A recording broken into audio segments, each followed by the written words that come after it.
Aapki ಅದಾಲತ್ನಲ್ಲಿ film star Irfan ಅವರ ಮೇಲಿರುವ ಆರೋಪವೆಂದರೆ ಇವರ ಅಪ್ರೋಚ್ ನೆಗೆಟಿವ್ ಎಂಬುದು. ಇರ್ಫಾನ್, ಈ ಮಾತು ನಿಜಾನಾ? ನಿಮಗೆ ಮುಂಬೈನಲ್ಲಿ ಕೆಲಸ ಸಿಗದೇ ಇದ್ದಾಗ ಮತ್ತೆ ಸಿಕ್ಕ ಕೆಲಸ ನಿಮ್ಗಿಷ್ಟ ಆಗದೆ ಇದ್ದಾಗ ನೀವು ನಿಮ್ಮ ಗಂಟು ಮೂಟೆನೆಲ್ಲ ಕಟ್ಕೊಂಡು ಮನೆಗೆ ವಾಪಸ್ ಬರೋದಕ್ಕೆ ರೆಡಿ ಆಗಿದ್ರಂತೆ? ನಾನು ಆ್ಯಕ್ಚುಲಿ ತುಂಬ ಬೋರ್ ಆಗಿಬಿಟ್ಟಿದ್ದೆ. ಆ್ಯಂಡ್ ನನಗೆ ಬೋರ್ಡಮಲ್ಲಿ ಇರೋಕ್ಕಾಗಲ್ಲ ಸರ್. ಆ್ಯಂಡ್ ನನಗೆ ಅದನ್ನ ಒಂದು ಕೆಲಸ ಥರ ಮಾಡೋಕ್ಕಾಗಲ್ಲ. ಅಂದರೆ ಏನಿದೆಯಲ್ಲ, ನಾನು ಏನು ಕಲಿತಾ ಇದ್ದೀನಲ್ಲ ಇದನ್ನ ನಾನು ಕೆಲಸ ಥರ ತಗೊಳಕ್ಕಾಗಲ್ಲ. ಅಂದರೆ ಕೆಲಸ ಥರ ತಗೋತೀನಿ, ಬಟ್ ನನಗೆ ಅದರಲ್ಲಿ ಮಜಾ ಬರಬೇಕು. ನನಗೆ ನನ್ನ ಆತ್ಮ ತೃಪ್ತಿ ಮುಖ್ಯ. ಸೊ ನನ್ನ ಆತ್ಮ ಎಲ್ಲಿ ತೃಪ್ತವಾಗಿರುತ್ತೋ ಅಲ್ಲಿಗೆ ಹೋಗ್ತೀನಿ ನಾನು. ನೀವು ಮುಂಬೈನಿಂದ ಹೆದರ್ಕೊಂಡು ಓಡ್ ಹೋಗುವಾಗ ನಿಮ್ಮನ್ನ ತಡೆದಿದ್ಯಾರು? ಅದು ನನಗೊಬ್ಬ ಗೆಳೆಯ ಇದ್ದಾರೆ ಸರ್, ತಿಕ್ಮಾನ್ಶು ದೂಷಿಯಾ ಅಂತ. ಅವ್ರೇನು ಹೇಳಿದ್ರು, ಇರೋ ಒಂದು ಸ್ವಲ್ಪ ದಿನ ನ್ಯಾಷನಲ್ ಅವಾರ್ಡ್ ಕೊಡಿಸ್ತೀನಿ ಆಮೇಲೆ ಹೋಗು ಅಂತ. ಅವ್ರು ಇವತ್ತಿನವರೆಗೂ ಕೊಡಿಸಿಲ್ಲ ಸರ್. ನೀವು ಯಾವ ಚಿತ್ರದಲ್ಲಿ ವಿಲನ್ ಆಗಿದ್ರಲ್ಲ? ನಾನು ಖಳನಾಯಕ ಆಗಿದ್ದೆ. ಮತ್ತೆ ಸಾಕಷ್ಟು ಹಿಟ್ ಕೂಡ ಆಯ್ತು. ಹೌದು ಸರ್, ತುಂಬಾ ಹಿಟ್ ಆಗಿದ್ದೆ. ಮತ್ತೆ ನಾನ್ ಕೇಳ್ಪಟ್ಟೆ ಆನಂತರ ನಿಮ್ಗೆ ಸಾಕಷ್ಟು ಆಫರ್ಗಳು ಬರಕ್ ಶುರುವಾಯ್ತು ವಿಲನ್ ರೋಲ್ಸ್ಗೆ. ದಿನ 2 ಸಿನಿಮಾಗಳು ಬರ್ತಿದ್ವು. ಮತ್ ನೀವು ಹೀರೋ ಆಗ್ಬೇಕು ಅಂತಿದ್ರಿ. ಅಂದ್ರೆ ನಾನು ವಿಲನ್ ಅಂದ್ರೆ ವಿಲನ್ ಆಗ್ಬೇಕು ಅಂತ ಇರ್ಲಿಲ್ಲ ಸರ್. ಬೇರೆ ಏನಾದ್ರು ಮಾಡಿಸಿ, ವಿಲನ್ ಆಕ್ಟಿಂಗ್ ಮಾಡ್ಬಿಟ್ವಿ, ಈಗ ಬೇರೆ ಏನಾದ್ರು ಮಾಡೋಣ. ಇದನ್ನೇ ನಾನು ನಿಮ್ಗೆ ಹೇಳಿದ್ದು ನೆಗೆಟಿವ್ ಅಪ್ರೋಚ್ ಅಂತ.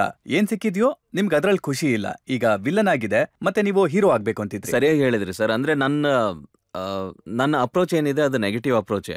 ನೆಗೆಟಿವ್ ಯಾಕೆ ಅಂದ್ರೆ ನಾನು ಕ್ರಿಟಿಸೈಸ್ ಮಾಡಿದ್ಮೇಲೆ ನಿಮ್ಗೆ ಖುಷಿ ಆಯ್ತಾ? ಅದ್ರಲ್ಲಿ ನಿಮ್ಗೆ ಹೀರೋ ಆಗೋದಕ್ಕೆ ಅವಕಾಶ ಸಿಕ್ಕಿತು? ಖಂಡಿತ ಸರ್, ನನಗೆ ತುಂಬಾ ಖುಷಿ ಆಯ್ತು, ನನಗೆ ತುಂಬಾ ತೃಪ್ತಿ ಆಯ್ತು. ಅಂದ್ರೆ ಅದು ನನ್ನ ಫೇವ್ರೆಟ್ ಫಿಲ್ಮ್. ನಿಮ್ ಮನಸ್ಸಿನಲ್ಲಿ ಯಾವತ್ತಾದ್ರೂ ಆಲೋಚನೆ ಇತ್ತಾ, ನನ್ನಂಥವನು ಹೀರೋ ಆಗೋದಿಕ್ಕೆ ಹೇಗ್ ಸಾಧ್ಯ ಅಂತ?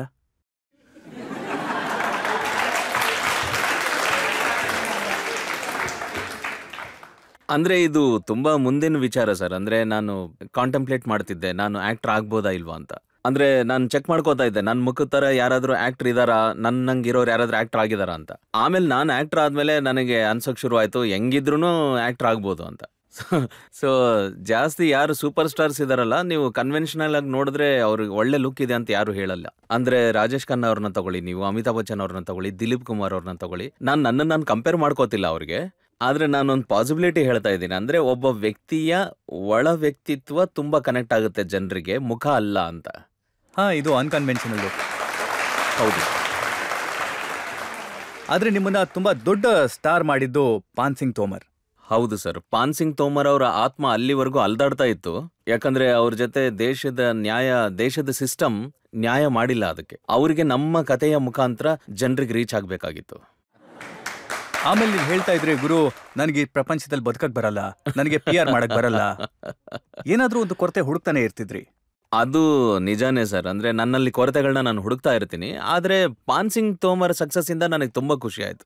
ಮತ್ತೆ ಅದಾದ್ಮೇಲೆ ನನ್ನ ಮೇಲೆ ನನಗೇನು ಕಂಪ್ಲೇಂಟ್ ಇಲ್ಲ. ಪಾನ್ ಸಿಂಗ್ ತೋಮರ್ ಇಂದ ನನಗೆ ಒಂದೇ ಒಂದು ಕಂಪ್ಲೇಂಟ್ ಏನು ಅಂದ್ರೆ ನಾವು ಅವರ ಪರಿವಾರಕ್ಕೆ ಅವರಿಗೆ ಸಿಗ್ಬೇಕಾಗಿರೋ ಡ್ಯೂನ ಕೊಟ್ಟಿದ್ವಾ ಇಲ್ಲ ಅಂತ.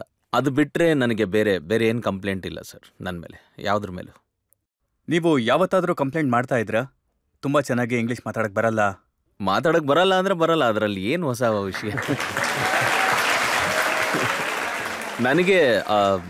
ನನಗೆ ಅಂದ್ರೆ ನಾನು ಇನ್ನೂ ಅಷ್ಟೊಂದು ಪಾಪ್ಯುಲರ್ ಆಗಿಲ್ಲದ ದಿನಗಳಲ್ಲಿ, ನಾನು ಮುಂಬೈಯಲ್ಲಿ ಸ್ಟ್ರಗಲ್ ಮಾಡ್ತಿದ್ದ ದಿನಗಳಲ್ಲಿ ನನ್ನ ಜೊತೆ ಇದ್ದವ್ರು ಹೇಳ್ತಾ ಇದ್ರು, if you want to break in you should try to learn English, you should look like English class, you should look like elite. And ಈ ವಿಷಯ ನನಗೆ ತುಂಬಾ ಸಮಸ್ಯೆ ಆಗ್ಬಿಡ್ತಿತ್ತು. ಅಂದ್ರೆ ನನ್ನ ನಂಬಿಕೆ ಏನು ಅಂದ್ರೆ, ಲ್ಯಾಂಗ್ವೇಜ್ ನಿಮ್ನ ಎಲಿಟ್ ಮಾಡಲ್ಲ, ಲ್ಯಾಂಗ್ವೇಜ್ ನಿಮ್ನ ನೆಕ್ಸ್ಟ್ ಲೆವೆಲ್ ವ್ಯಕ್ತಿ ಮಾಡಲ್ಲ. ಲ್ಯಾಂಗ್ವೇಜ್ ಯಾರು ಬೇಕಾದ್ರೂ ಮಾತಾಡ್ಬೋದು, ನಿಮ್ ಒಳಗಡೆ ಏನಿದೆ ಅದು ಜಾಸ್ತಿ ಮ್ಯಾಟರ್ ಆಗುತ್ತೆ ಅಂತ. ಆದ್ರೆ ಇರ್ಫಾನ್, ಯಾವ ನಟನಿಗೆ ಇಂಗ್ಲಿಷ್ ಚೆನ್ನಾಗಿ ಬರೋದಿಲ್ವೋ, ಯಾವ ನಟ ಅವನ ಮುಖ ನಿಮ್ಮ ಹಾಗೆ ಇದೆಯೋ ಅವರು ಹಾಲಿವುಡ್ಗೆ ಹೊರಟೋಗ್ತಾರೆ. ಆಕ್ಚುಲಿ ಮುಖದ ಮೇಲೇನೆ ಆಶ್ಚರ್ಯ ನನಗೆ. ಹಾಲಿವುಡ್ ಅವ್ರಿಗೆ ನನ್ನ ಮುಖನೇ ಇಷ್ಟ ಆಗ್ತಿದೆ. ಮತ್ತು ಅವರು ನನಗೆ ಬೇರೆ ಬೇರೆ ಪುಸ್ತಕಗಳನ್ನ ಕೊಡ್ತಾ ಇರ್ತಾರೆ, ನನ್ನ ಮುಖ ಇಷ್ಟ ಅವ್ರಿಗೆ. ನೋಡಿ, ಆದ್ರೆ ಹಾಲಿವುಡ್ನ ಡೈರೆಕ್ಟರ್ಸ್ ಇಂಗ್ಲಿಷ್ನಲ್ಲೇ ಮಾತಾಡೋದಕ್ಕೆ ಕೇಳಿದಾಗ ನಾನು ಕೇಳ್ಪಟ್ಟೆ, ಈಗಷ್ಟೇ ಒಂದು ಸಿನಿಮಾ ರಿಲೀಸ್ ಆಯ್ತಲ್ಲ, ಲೈಫ್ ಆಫ್ ಪೈ, ಇದರಲ್ಲಿ ನಿಮ್ಗೆ ಬೇರೆ ರೀತಿನಲ್ಲೇ ಇಂಗ್ಲಿಷ್ ಮಾತಾಡೋದಕ್ಕೆ ಹೇಳಿದ್ರಂತೆ. ಹೌದು, ಇಂಗ್ಲಿಷ್ ನೋಡಿ ಅದು ಒಂದ್ ರೀತಿ ಹೇಳೋದಿರುತ್ತೆ, ಆದ್ರೆ ಎಲ್ಲಿವರೆಗೂ ರೋಲ್ ವಿಷಯ ಬರುತ್ತಲ್ಲ, ನಾನು ಅದನ್ನ ಯಾವತ್ತೂ ಗ್ರಿಪ್ ಬಿಡಲ್ಲ. ಅಂದ್ರೆ ಅಲ್ಲಿ ನೇಮ್ ಮೇಲೆ ಹೋದ್ರೆ ನಾನು ಬೆಂಗಾಲಿ ಆಕ್ಸೆಂಟ್ ನಲ್ಲಿ ಇಂಗ್ಲಿಷ್ ಮಾತಾಡೋದಿತ್ತು, ನಾನು ಅದಕ್ಕೆ ಪೂರ್ತಿ ಪ್ರಿಪರೇಷನ್ ಮಾಡ್ಕೊಂಡೆ. ಇನ್ನೊಂದ್ರಲ್ಲಿ ಉದಾಹರಣೆಗಳನ್ನ ಕೊಡಿ, ಬಂಗಾಳಿ ಶೈಲಿನಲ್ಲಿ ಇಂಗ್ಲಿಷ್ ಇಂಗ್ಲಿಷನ್ನ ಮಾತಾಡೋದು ಹೇಗೆ ಅಂತ.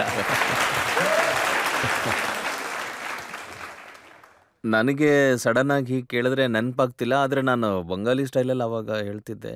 ಐ ಈಗ ಸಡನ್ ಆಗಿ ಕೇಳಿದ್ರೆ ನಂಗೆ ನೆನಪಾಗಲ್ಲ. ಬಟ್ ಈ ಲೈಫ್ ಆಫ್ ಪೈನಲ್ಲಿ ಅವ್ರು ಹೇಳಿದ್ರು Canadian French Indian asset. So ಆ ಅಸೆಂಟ್ ನಾನು ಎಲ್ಲಿಂದ ತರಲಿ, ಕೆನಡಿಯನ್ ಫ್ರೆಂಚ್ ಇಂಡಿಯನ್? ಸೊ ಅವಾಗ ನನಗೆ ಗೊತ್ತಿರಲಿಲ್ಲ ನಾನು ಟ್ರೈನರ್ನ ಹೈರ್ ಮಾಡಬೇಕು ಅಂತ. ಸೊ ಅವಾಗ ನಾನು ನಾನೇ ಪ್ರಯತ್ನ ಪಡ್ತಾ ಇದ್ದೆ. 3-4 ತಿಂಗಳು ಅದರಲ್ಲೇ ಹಾಳಾಗೋಯ್ತು. ಆಮೇಲೆ ಅಲ್ಲಿ ಶೂಟಿಂಗ್ ಹೋದಾಗ ಅವ್ರು ಹೇಳಕ್ ಶುರು ಮಾಡಿದ್ರು ಆಕ್ಸೆಂಟೇ ಸರಿಯಾಗಿಲ್ಲ ಅಂತ. ಆಮೇಲೆ ಹೇಳಿದ್ರು ಖಾಲೀಸ್ ಇಂಗ್ಲಿಷಲ್ಲಿ ಮಾತಾಡಿ ನೀವಂತ. ಸೊ ಆಮೇಲೆ ಚೇಂಜ್ ಮಾಡಬೇಕಾಯ್ತು. ಮತ್ತೆ ದಿ ಅಮೇಜಿಂಗ್ ಸ್ಪೈಡರ್ ಮ್ಯಾನ್ ಅಲ್ಲಿ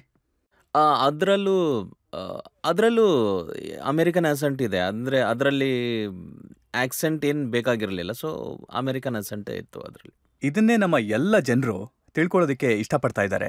ಒಂದ್ ವೇಳೆ ಇಂಗ್ಲಿಷ್ ಬರ್ದೇ ಇದ್ರೂ ಕೂಡ ಹೇಗೆ ಅಮೇರಿಕನ್ ಆಕ್ಸೆಂಟ್ ನಲ್ಲಿ ಮಾತಾಡ್ಬೋದು?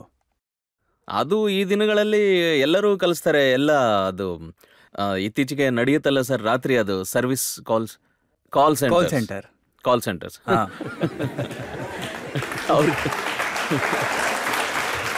ನಿಮ್ ಕಂಪ್ಲೇಂಟ್ ಏನು ಅಂದ್ರೆ ನಿಮ್ಗೆ ಎಂಥ ಪಾತ್ರಗಳು ಮಾಡೋಕ್ ಸಿಗುತ್ತೆ ಅಂದ್ರೆ ನೀವು ಅದನ್ನ ಬಿಲೀವ್ ಕೂಡ ಮಾಡಲ್ಲ. ಎಷ್ಟೊಂದ್ಸಲ ಮಾಡಬೇಕಾಗುತ್ತೆ ಸರ್. ಅಂದರೆ ಎಷ್ಟೊಂದ್ಸಲ ಈಗ ಕೆಲವೊಂದ್ಸಲ ದುಡ್ಡು ಇಲ್ಲದೆ ಇದ್ದಾಗ ಮಾಡಬೇಕಾಗುತ್ತೆ ಅಂತ. ಹೋಗ್ಲಿ ಬಿಡಿ, ನೀವು ಪ್ರಾಮಾಣಿಕವಾಗಿ ಈ ಮಾತನ್ನ ಒಪ್ಕೊಳ್ತೀರಾ? ಹಣದ ಅವಶ್ಯಕತೆ ಇದ್ದಾಗ ಇಂಥ ಪಾತ್ರಗಳನ್ನೆಲ್ಲ ಮಾಡ್ಬೇಕಾಯ್ತು. ಹೌದು, ಖಂಡಿತ ಸರ್, ಮಾಡ್ಬೇಕಾಗ್ತಿತ್ತು, ಮಾಡಿದೀವಿ. ಆದ್ರೆ ಒಳಗಡೆ ಅದರ ಟೇಸ್ಟ್ ನಮಗೆ ಇಷ್ಟ ಆಗಿಲ್ಲ. ಸರ್, ನೀವು ಎಷ್ಟೊಂದು ಸಿನಿಮಾಗಳನ್ನ ಮಾಡಿದೀರಾ. ನೀವು ಯಾವ ಕ್ಯಾರೆಕ್ಟರ್ನ ಎಂಜಾಯ್ ಮಾಡ್ತೀರಾ? ಪಾನ್ ಸಿಂಗ್ ತೋ ಅಂತ ಕ್ಯಾರೆಕ್ಟರ್ನ ಅಥವಾ ರೊಮ್ಯಾಂಟಿಕ್ ಕ್ಯಾರೆಕ್ಟರ್ನ? ಎರಡು, ಪಾನ್ ಸಿಂಗ್ ಮತ್ತೆ ರೊಮ್ಯಾನ್ಸ್. ಅಂದ್ರೆ ರೊಮ್ಯಾಂಟಿಕ್ ಜಾಸ್ತಿನಾ? ರಿಯಲ್ ಲೈಫಲ್ಲಿ ರೊಮ್ಯಾನ್ಸ್,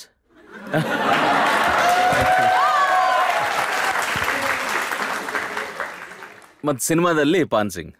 ಅಂದ್ರೆ ರೊಮ್ಯಾಂಟಿಕ್ ಜಾಸ್ತಿನಾ? ಹೌದು. ನೋಡಿ, ರೊಮ್ಯಾನ್ಸ್ ಅಂದ್ರೆ ಏನು ಅಂದ್ರೆ, ರೊಮ್ಯಾನ್ಸ್ ನಮ್ಮ ಈ ಭೂಮಿ ಮೇಲೆ ನಾವೇನ್ ಜನ್ಮ ಎತ್ತಿದೀವಿ, ಇಲ್ಲಿರೋ ದುಃಖಗಳಿಗೆ ಕೌಂಟರ್ ಆಗಿ ರೊಮ್ಯಾಂಟಿಸಿಸಮ್ ಇದೆ.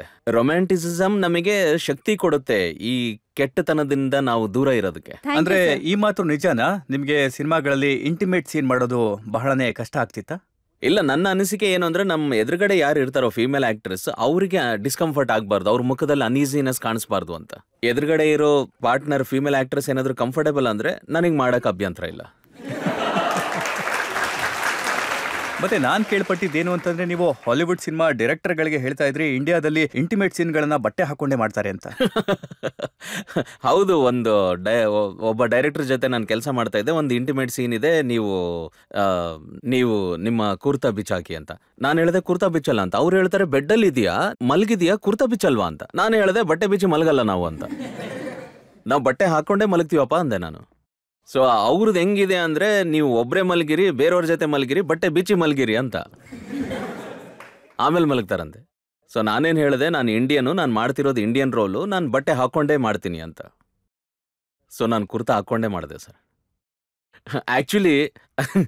ಆಕ್ಚುಲಿ ನನಗೆ ನಾಚಿಕೆ ಆಗ್ತಾ ಇತ್ತು. ನನ್ನ ಮೈ ತೋರ್ಸಕ್ಕೆ ಇಷ್ಟ ಇರಲಿಲ್ಲ, ಅದಕ್ಕೆ ಇದೆಲ್ಲ